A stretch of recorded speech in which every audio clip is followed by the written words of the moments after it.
You are tuned into Mostly Humans. The opinions and views shared by the hosts of this podcast are uniquely their own and do not reflect the view or opinions of the companies they work for. P.S. Don't sue or fire us. Thanks so much. Now let's get into the episode.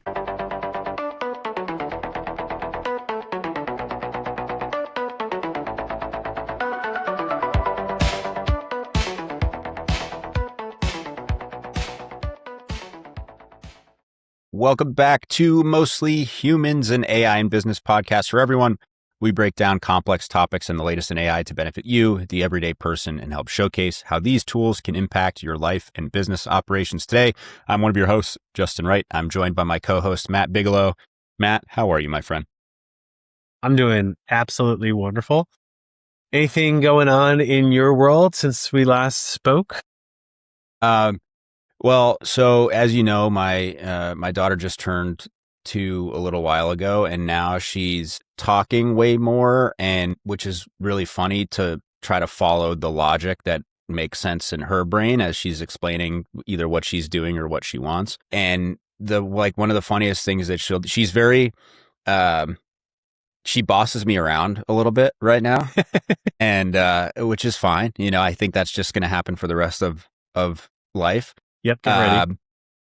But I'll come out into the kitchen to grab a coffee or something, and she'll come up to me. She'll be like, "Come with me, Daddy," and she grabs my hand and then starts pulling me, and I have to go and do whatever and help with who knows what she's doing at the time. She's been making giant piles of toys and books and things, and then she'll get upset if the pile gets too tall and it falls over. I'm trying to understand what is actually happening inside her mind right now, but it's really funny to watch that process.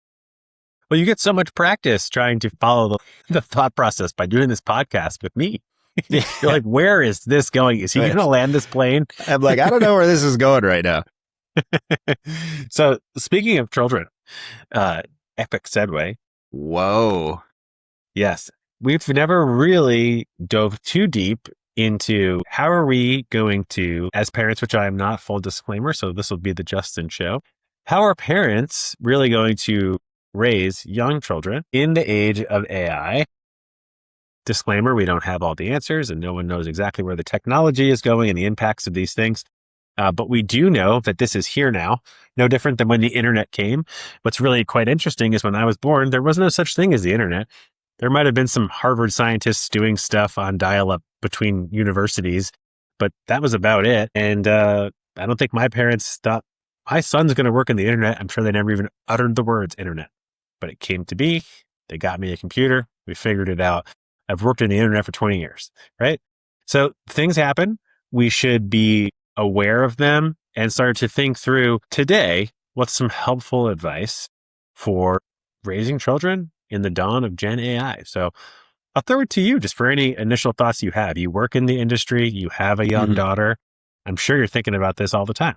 The first thing I'll say before I start my diatribe here, if you will, is give yourself some credit. So even though you don't have children right now, I think we can all kind of envision, how this will impact the next generations. I mean, this is something you and I think about all the time, right? Is how will this technology impact life? I think we both share quite a bit of optimism, which I think is important. And so the first thing I'll say is, listen, I'm excited to watch my children grow up in an age where these tools are available, because while there are some downsides and while there are things that are not good about them, I think the most incredible aspect of this is that if you are curious about something at all, you can learn at a rapid pace in a way that works for the way that your brain processes information.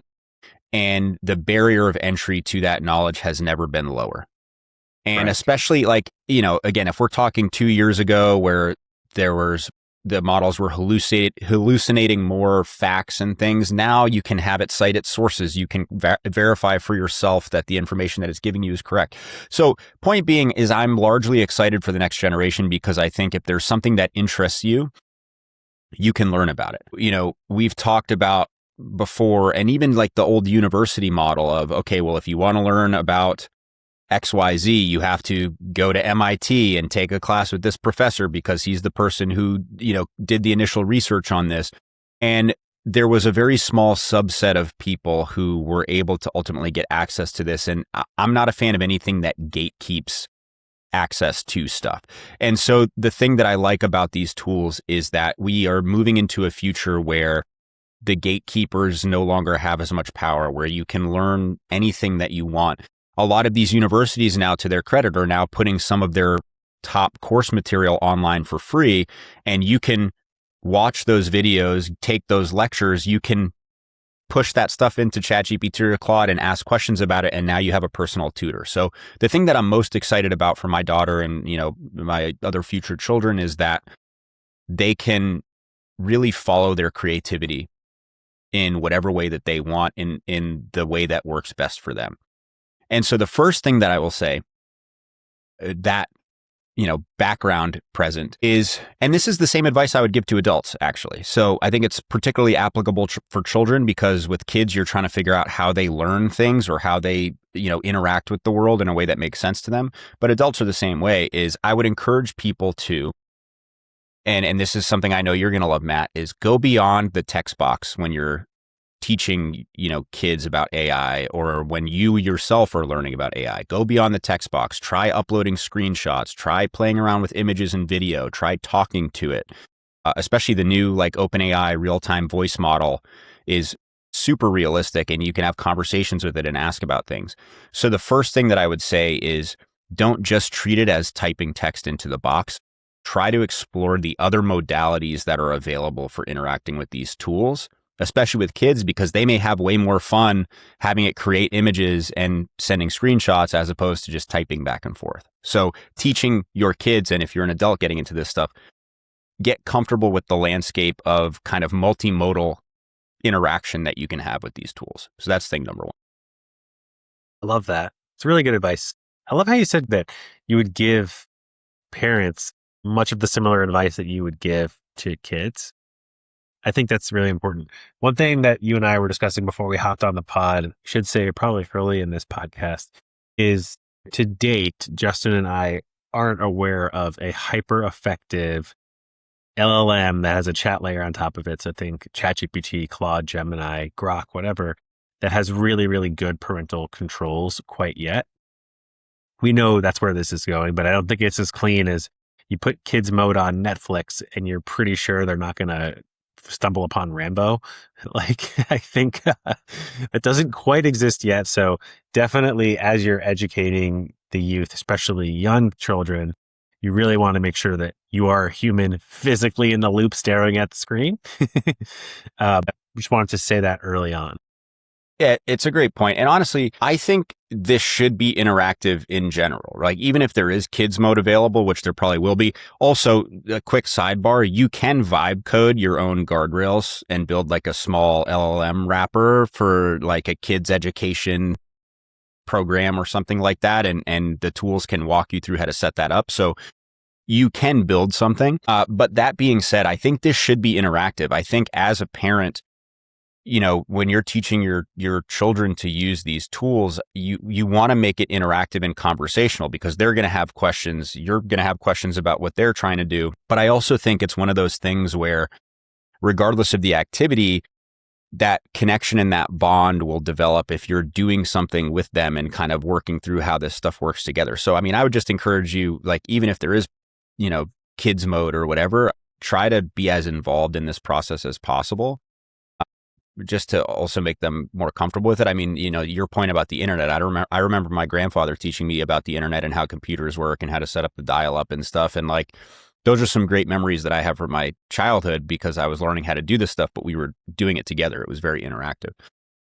Yeah. So I would make that point, of definitely do this with your kids. But in terms of high level advice to start, I would try to be open with them about the doom and gloom viewpoints and how they shouldn't necessarily take that to be, blanket truth. Maybe around Christmas time this last year, when Claude Code and the new Opus models really broke through and now people could actually start building software, everybody was like, oh, definitely don't get a software engineering degree. You're screwed if you get a software engineering degree and all this other stuff. And now like the best software engineers are getting even more money and higher offers from the same companies to work there and help oversee some of this stuff, because turns out that expertise and skill set is still incredibly important, and even more so when AI is writing more code. So it's one of those things where it's like, okay, yeah, we were told software engineering was going to go away entirely, and it is absolutely not true. It's a more valuable skill to have now. And so I would be very open and honest, with kids with this stuff about the doom and gloom, and about, hey, like, people are always scared of change, and new technology is confusing, and this will change the way that we do things, but it's not going to wholesale destroy every career, degree, and industry overnight. And any time that people have said that's going to happen, I would argue that the opposite has happened, and we've seen a pull in the complete other direction. And I know you share this opinion too. So even just with like adults, right? It's not just kids, but I think that's an important point to touch on also. It's definitely an important point to touch on. Like, your daughter's going to grow up with this stuff, so naturally she probably doesn't need the come over here, let me tell you why you're going to be all right speech. But there's probably 10, 11, 12, 13, 14, 15-year-olds who come across the news or Google things that you wish that they didn't, or hear things from their friends about like, we're all doomed. And like, I think those folks, those children, really need to hear what you just mentioned. One of the things that you thought of there, I thought was so interesting, I had never thought of before, is yes, of course you could vibe code a kid's safe mode, but just to make it much easier and much more practical for our listeners, I would encourage you all to go into Claude and make a Claude project for kids mode, and go into ChatGPT and make a custom GPT for kids mode. And it's literally just the same old chat window with your instructions about how much you want to lock it down. And you were talking about multimodal. Think about like how much fun you could have with a child because I think the most important part about generative AI is that it's giving us access to an extension of our productivity, creativity, and execution abilities, but we still have to know how to do things and how to think. So I think it's important for children to learn how to draw. Grab pen, paper, crayons, paint, and realize they can create things. But let's say you said, hey, let's make an imaginary friend today come to life with our fun magic box. And you'd be like, come up with the best story you can. And the kids draw a really like kind of like a crude stick figure thing and a sun and whatever, and they give it names and all that kind of stuff. You could screenshot that and paste that into your custom GPT or your Claude project that is safe. It's going to generate images in a safe way. And you can say, okay, we want to turn this into like a real character. And then you chat with the kid. What color dress do you want her to wear? Right? How big should the sun be? Should the sun have a face? Okay. And you type these things in, and then boom, their character comes to life. And then you could save that, and you could go build another project where you two together build the story together over time. And now it's turning into like a watercolor looking kids' child book with lots of imagery, and they could tell their own stories. And then when their friends come over, they could read their story, or you would have to probably read it depending on the age, to their friends.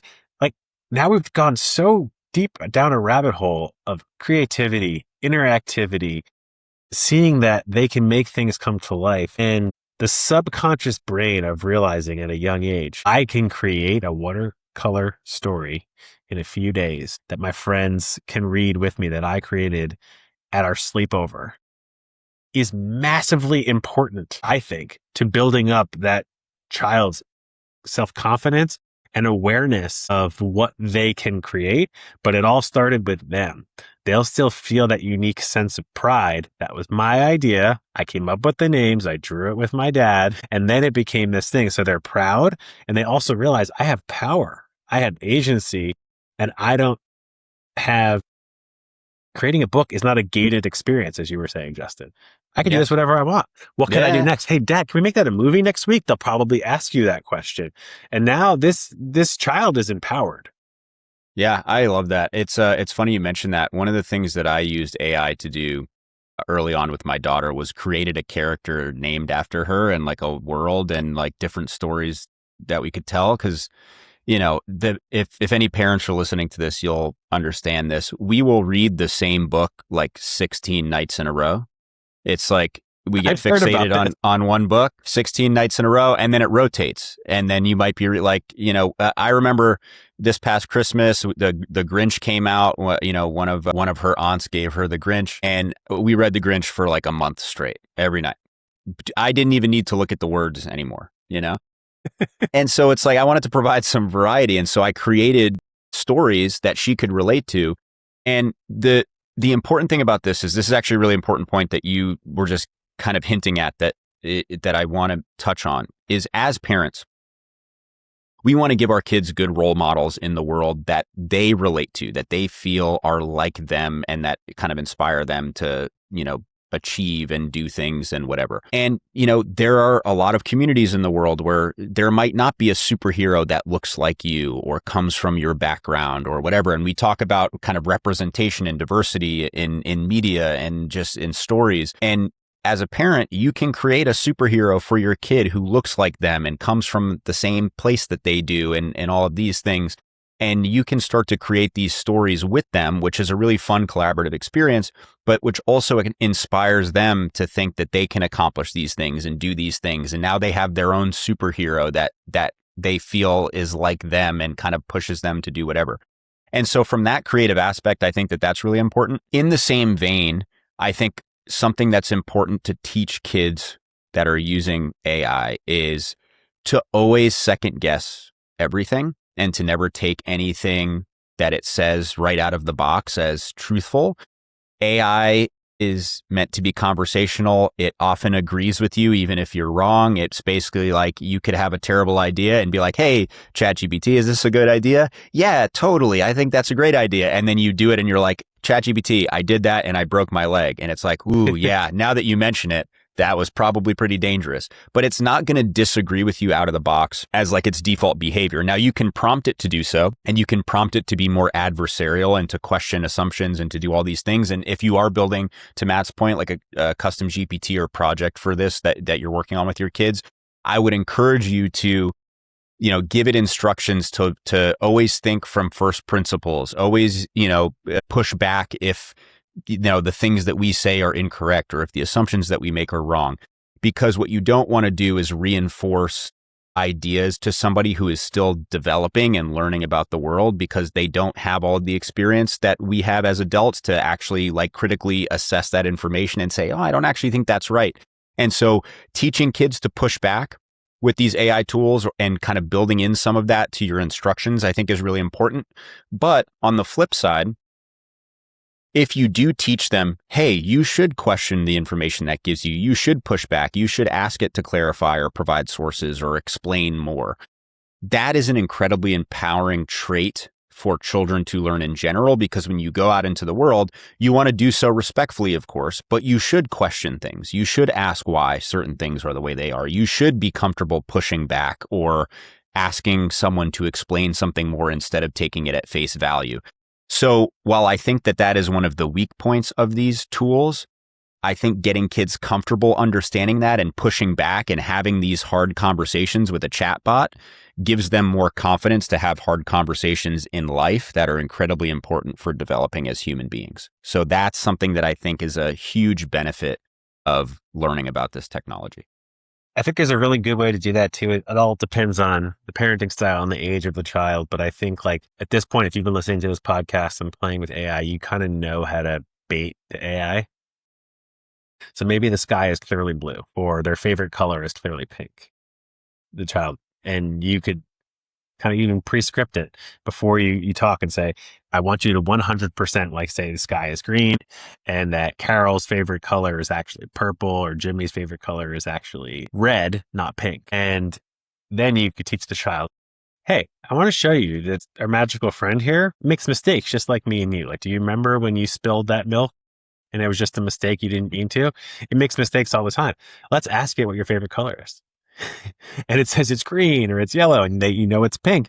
And then you could teach it how to push back and train it. As you mentioned, Justin, when you're just truly innocent and young and you kind of turn to the adults in the room always as the authoritative answer for everything, teaching them how to use AI and empower them is awesome, but they probably will, I would assume, feel like it's an authoritative adult figure. So I do think it's important that very early on, you kind of teach them proactively in a way you think that they'll relate to. Look, it's wrong.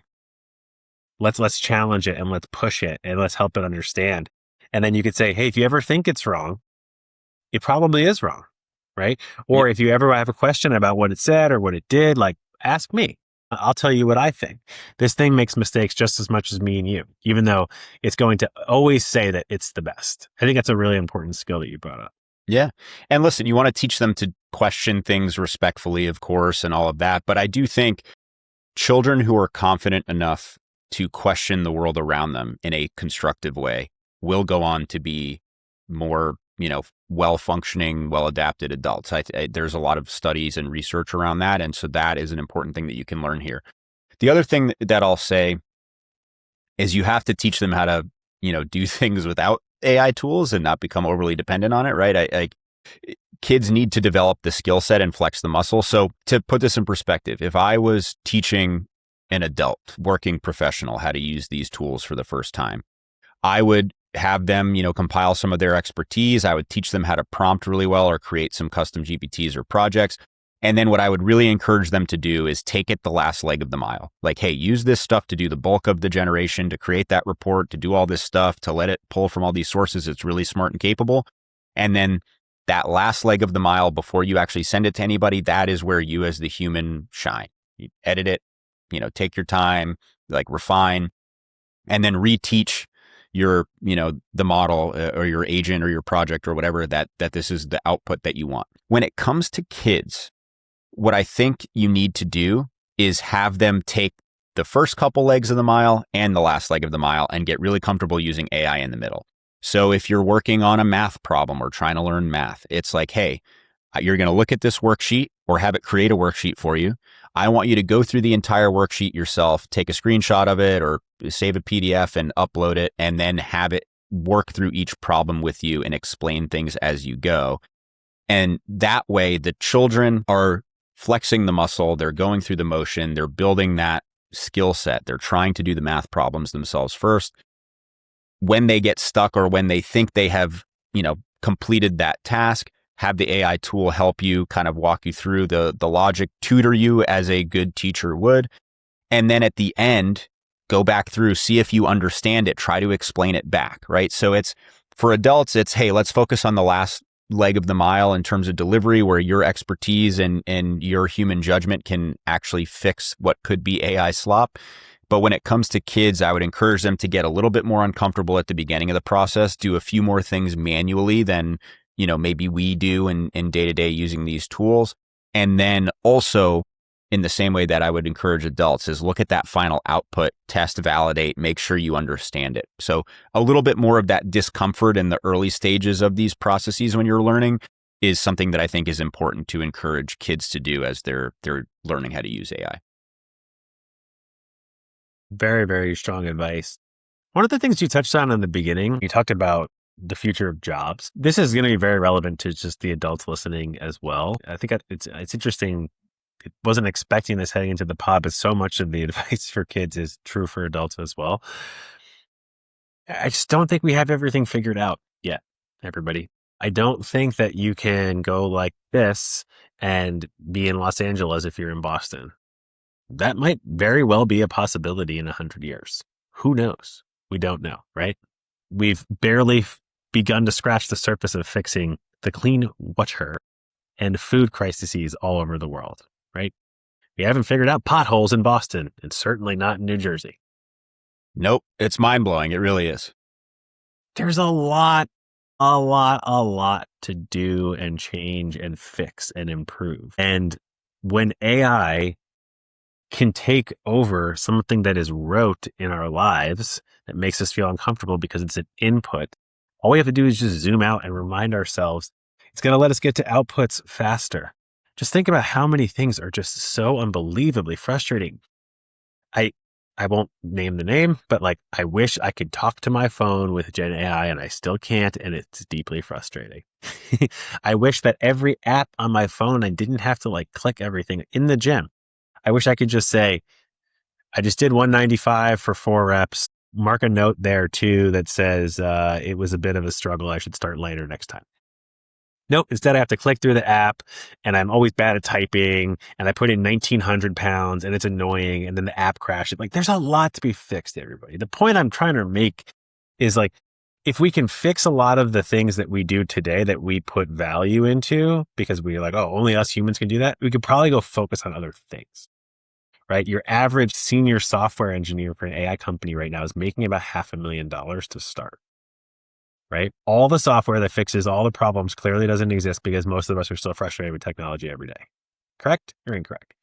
Right? There's so much to be done. So of course, like a science degree, a math degree, an engineering degree, a literature degree, all of these things are going to change. But what's important is go learn as much as you can about that thing. And no different than how you and I spoke about on other episodes.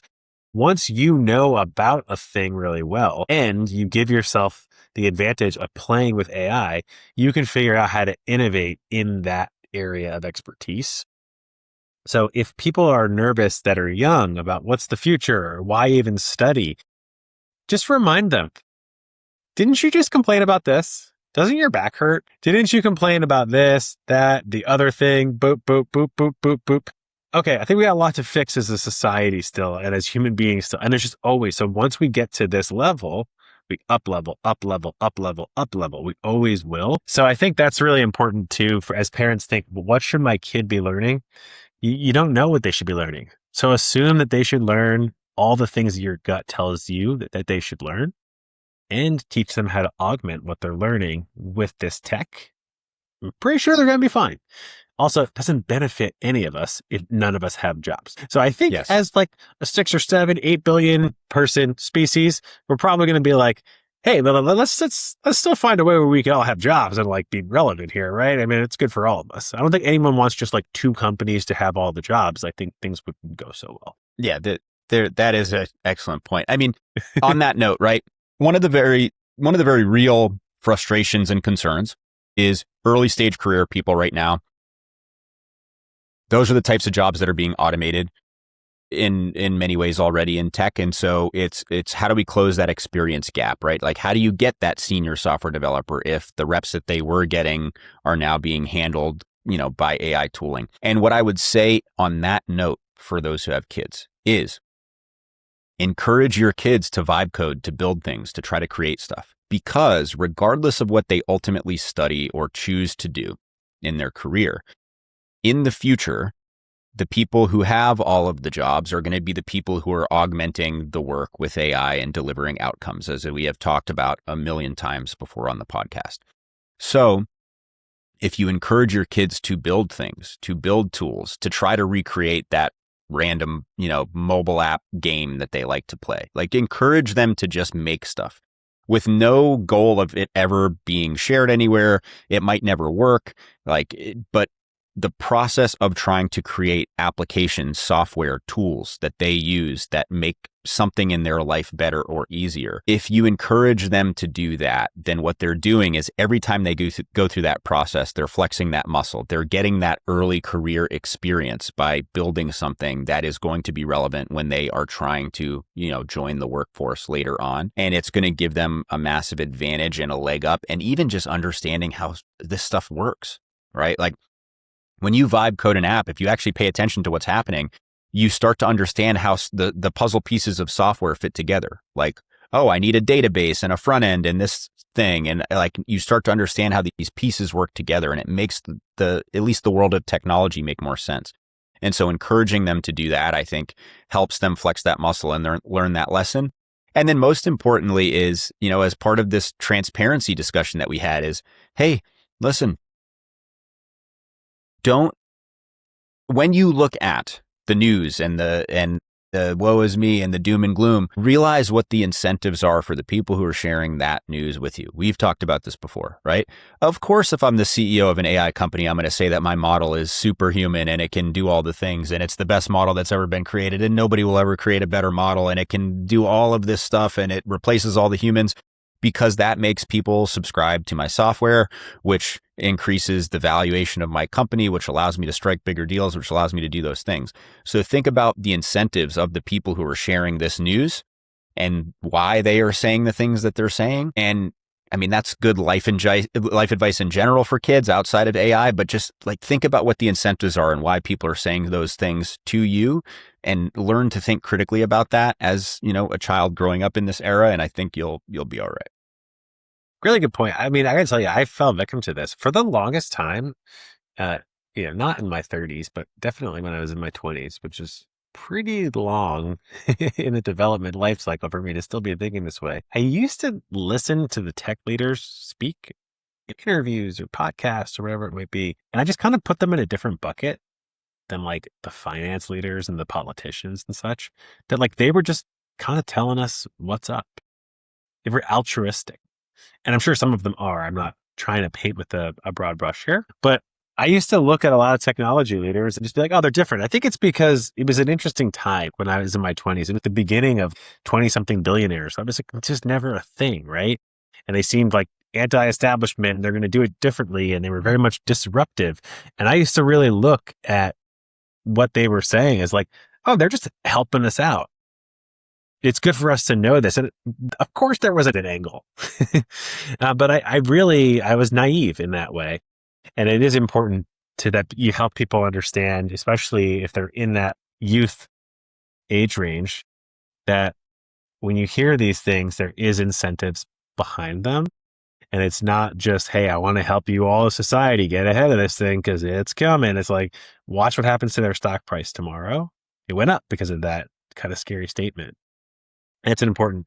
Another thing I think is important that I saw out there from Allie Miller, who's an excellent just AI thought leader, is you really need to teach kids about the privacy of this stuff.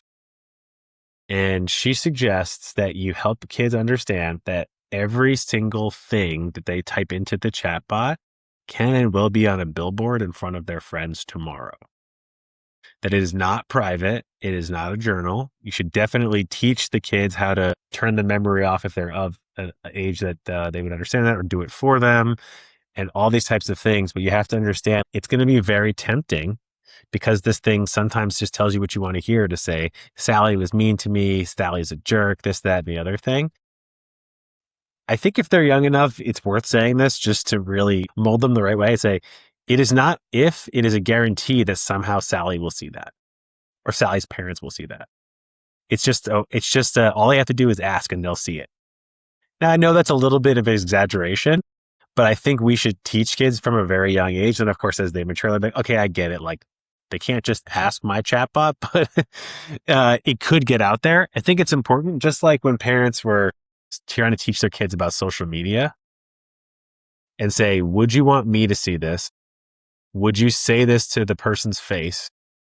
With looking them in the eye, would you say this about somebody by looking their parents in the eye or grandparents? And they try to teach people that these things have power.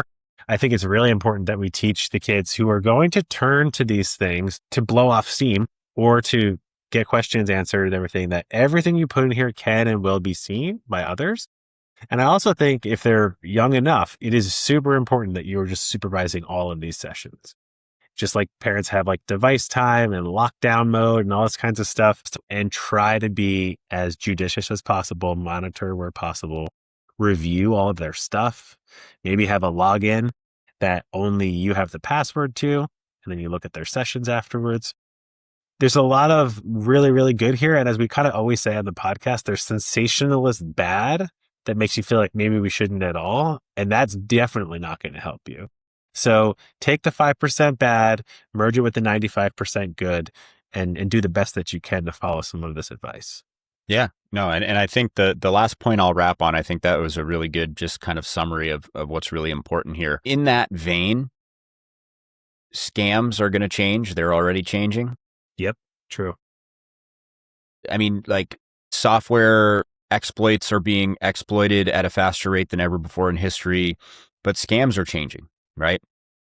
Somebody can spoof an email or a phone number that looks like it's you. They can, find personal info. You can create an audio recording that sounds like somebody's voice. So the last thing I'll say, and this goes for adults with who have elderly parents also, right? People on both ends of the spectrum, but with kids especially, is it's, hey, listen, if you get a phone call that sounds like it's me and I'm asking for something, like create a password or passcode with your family or some some process where you can verify. Because the reality is it's pretty easy to impersonate somebody's voice now with these tools. And and soon even now you can have video avatars of somebody that looks exactly like myself or Matt, recording a far less entertaining podcast somewhere. So, the reality is it's very easy to impersonate people and loved ones now with this technology, which is one of the downsides to it. And some of these things have some guardrails built in where you can't, create things that look like other people. But literally Meta, the company, just got in hot water the other day because you can basically take any public Instagram's photos and create Gen AI versions of those same photos. So like they just opened up the floodgates to basically any public profile on the platform. So you can create a photo that looks like a famous influencer and send it to something, right? There's crazy stuff that can happen. So the last thing I'll say is have some type of like passcode or password with your family if somebody calls, like some additional layer of security, just so that they're not trusting by default something that looks or sounds like you. Yeah. And I think one of the things that people might do is like, Justin, that sounds like a good idea. And I've given this advice to a lot of people. But they're like, I'm not going to remember it or whatever. Then like, just say to the people that you think could be vulnerable to this, children, parents, even yourself, even between you and your spouse, like, be here what sounds like someone you love's voice on the other side of a phone. It's going to change your ability to critically think, right? So just say, hey, between me and you, we don't even have to have necessarily like a passcode, but if I think something's suspicious, I'm going to ask you like 3 questions that like literally only you and I like would know. Because like in the moment when you're frantic, maybe you don't remember what is this passcode, right? So it's just like, hey, let's just have an agreement between the 3 of us. So like you get a strange phone call. I'm like, Justin, you need to send me $1,000 because otherwise we're going to lose the YouTube channel. And you hear my voice. If you and I had an agreement like, hey, what are 3 things that really have never been discussed in the podcast before, so they haven't been trained on that, like only you and I would. Maybe it's a deal you and I worked on back in the day, right? Then all of a sudden, now you can confirm. So that's another approach you can take as well, because in high stress moments, people might forget, panic, and be like, oh yeah, I just can't remember the code. And that's what you hear on the other side from an AI, right? So you also just want to make sure that you make it simple too, to be secure and look out for scams. Yeah, no, great advice. And so again, a lot of the things that I said about kids apply to adults too, if you're learning about AI or getting more comfortable with it. But, I would encourage you to, if you are an adult who hasn't tried this stuff yet, or somebody in your career, like at least try it. I think the wholesale writing it off and saying, I refuse to be an AI user, there is a large subset of the population that's doing that right now. I think you're doing yourself a massive disservice. If you don't expose your children to this in a responsible way, I think you're also doing them a massive disservice, even more so, just because it's not going away and it's only going to become more prevalent. But hopefully some of the things that we talked about today are things that you can do with your kids to make it fun for them to get comfortable with it, to learn how to use these tools, to use it for their own purposes, to help with their creativity, their learning. But I do hope genuinely that this helps for those who have kids who are thinking about how to teach their children about this, to make that process a little bit more effective. If you do teach your kids anything interesting with AI, or you have some process that works really well for you, we'd love to hear from you. If you've built anything cool, if you've learned anything, on your own, or something we've taught has allowed you to, make a jump in your career or create something interesting, let us know, because we'd love to talk to more mostly humans. But that's all I got. Matt, back to you. Yeah, thanks everybody. Appreciate you taking the time. We should have some guests coming on quite soon. We want to hear from you all, and looking forward to sharing some of those stories very soon. Yeah. Have a good one, everybody. Thanks for tuning in. Take care.